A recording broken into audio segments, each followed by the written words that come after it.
departemen store sentral di Mall Neo Soho Jakarta Barat harus menutup usahanya. Nokia harus merelakan perusahaannya tumbang pada tahun lalu.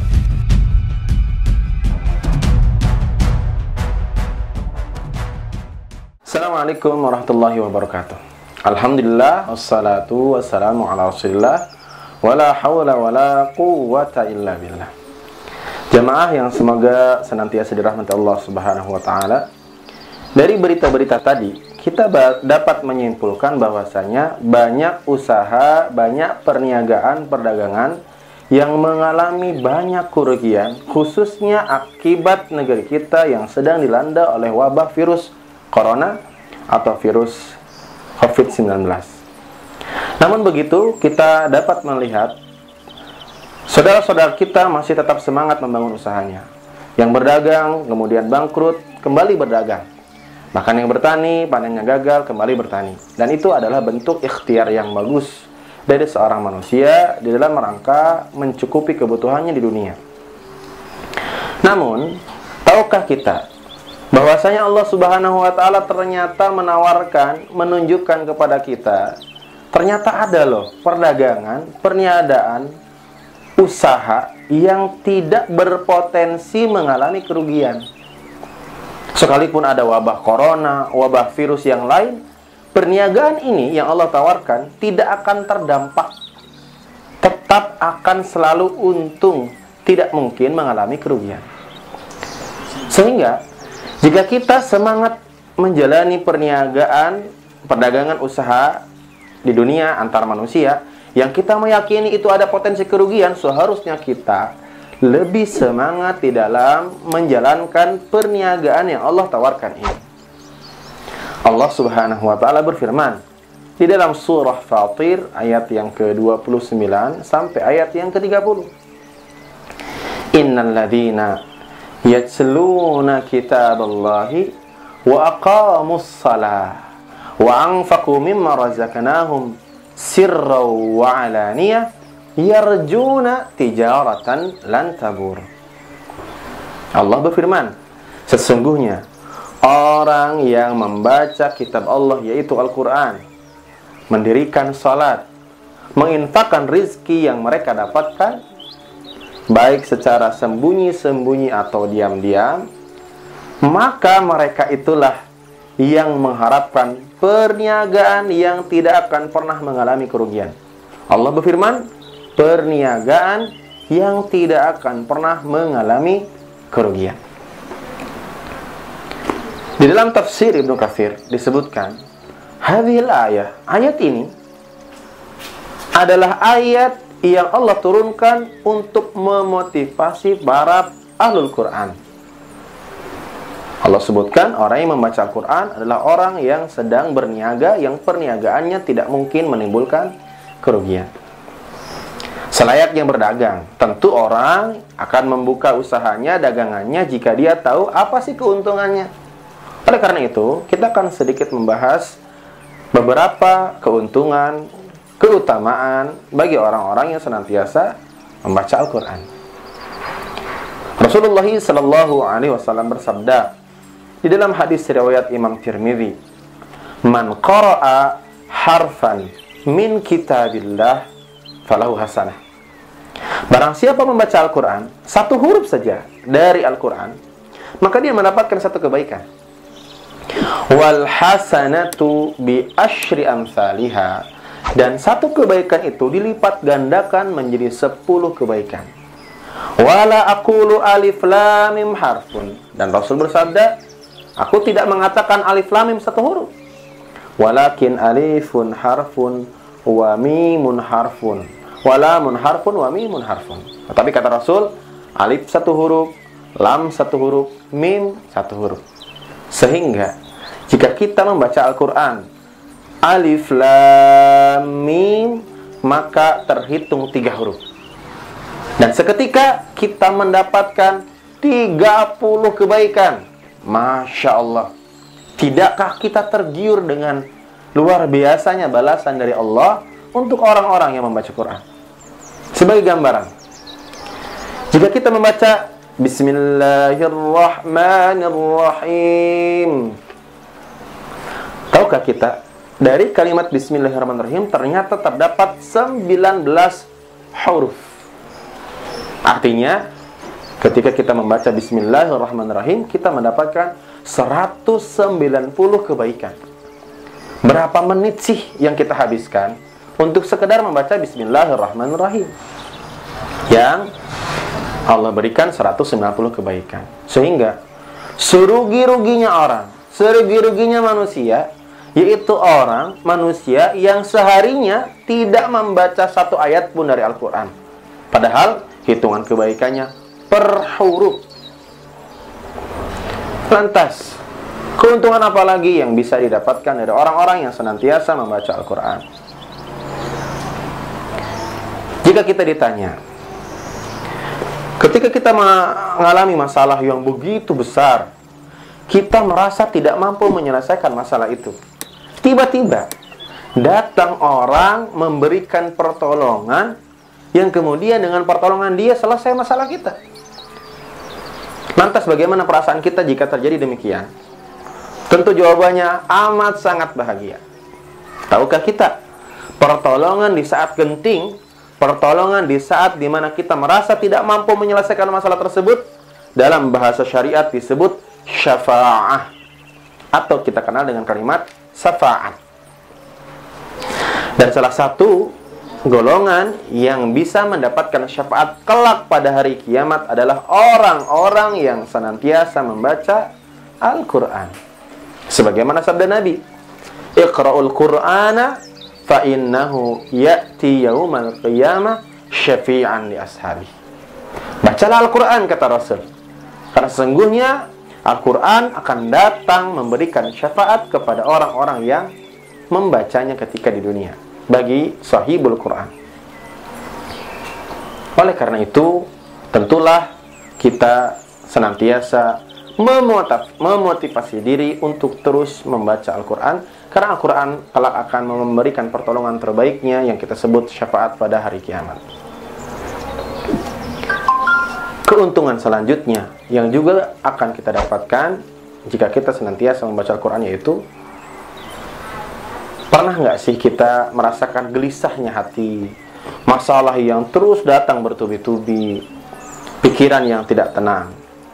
Tahukah kita, semua itu sebabnya adalah dosa-dosa, kesalahan-kesalahan yang kita kerjakan.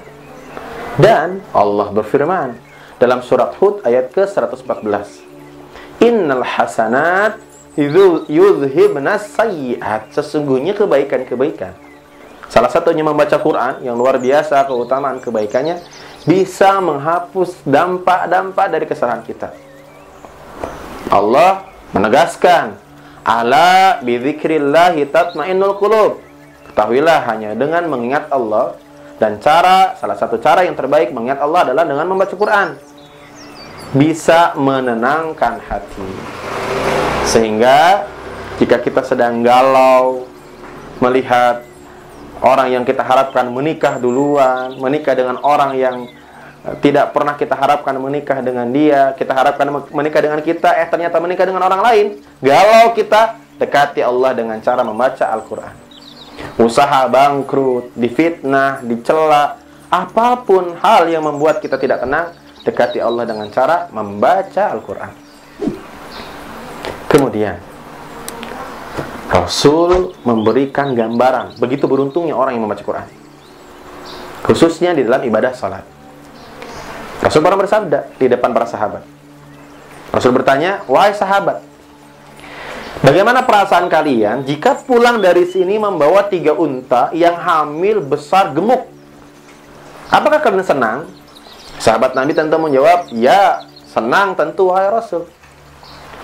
Lantas Rasul kemudian bersabda, sesungguhnya orang yang membaca 3 ayat di dalam salat itu lebih baik daripada orang yang membawa 3 unta yang besar hamil. Artinya 3 ayat yang kita baca khususnya dalam ibadah salat itu lebih utama, itu lebih berharga daripada 3 unta yang harganya mahal dalam keadaan hamil dan besar dan gemuk.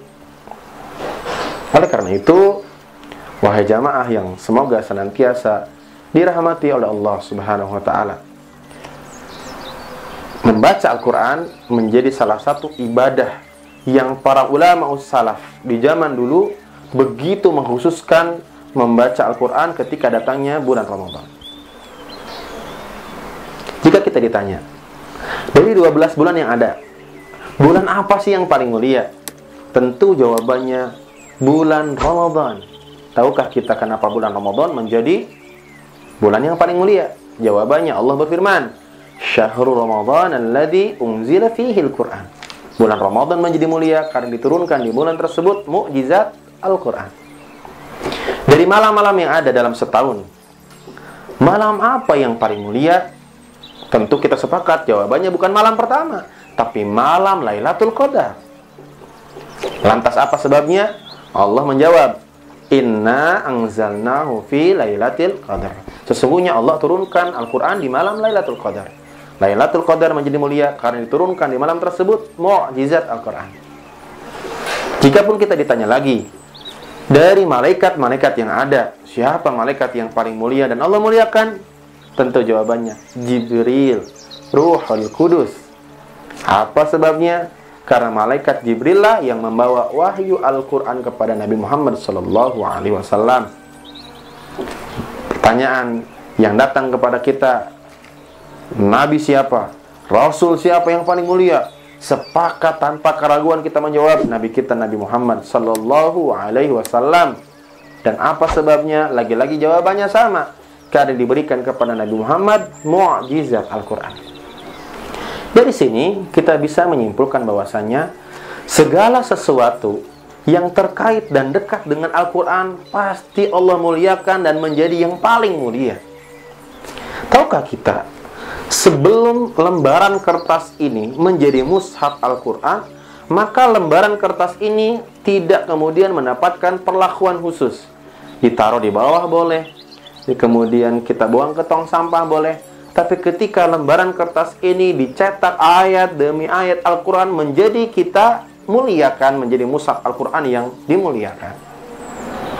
Maka sebaik-baik manusia, kata Rasul, khairukum, sebaik-baik kalian, man ta'allama Al-Quran, orang yang senantiasa mempelajari Al-Quran, wa 'allamah, dan ikut mengajarkan kepada yang lain. Apalagi kita sedang berada dalam bulan suci Ramadan, bulan Al-Quran, yang jika kita baca para ulama dulu, contohnya ulama yang senantiasa menjadi rujukan di dalam bermazhab, salah satunya yaitu Imamun Syafi'i, disebutkan beliau khatamal Qur'ana sittina marrah, menghatamkan Al-Quran Imam Syafi'i di dalam satu bulan Ramadan sebanyak berapa kali? 60 kali. Masya Allah, 60 kali, bayangkan. Sahabat Utsman ibnu Affan bahkan menghatamkan Quran setiap sholat tarawih. Pertanyaannya, kita di dalam menjalani bulan Ramadan berapa kali sudah menghatamkan Quran? Itu menjadi pertanyaan yang membuat kita harusnya memuhasabah diri. Wahai jamaah yang semoga dirahmati Allah Subhanahu wa ta'ala, sekali lagi, jika kita semangat menjalani perdagangan antar manusia, padahal ada potensi untung dan rugi, harusnya kita lebih semangat menjalani perdagangan yang Allah tawarkan, yang tidak akan pernah mengalami kerugian. Mungkin kita sedikit bertanya, kenapa Allah memberikan perumpamaan terhadap ibadah membaca Quran adalah perdagangan yang tidak pernah rugi? Rasul menjelaskan dalam hadisnya,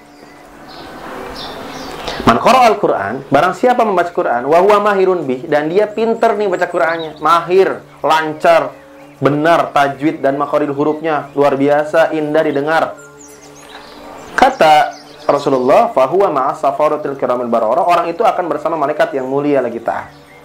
Tapi jika ada orang yang membaca Quran, wa huwa yata'ta, dia terbata-bata baca Qurannya, wa huwa alaihi syakun, sangat sulit membacanya, kata Rasul, falahu ajrani, dia mendapatkan 2 pahala.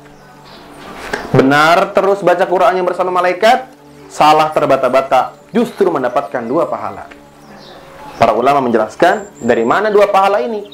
Kok bisa ada orang terbata-bata membaca Quran, justru mendapatkan 2 pahala? Kata para ulama, 1, pahala membaca ayat Qur'annya, yang kedua pahala yang dia dapatkan dari kesusah payahan di dalam membaca Al-Qur'an.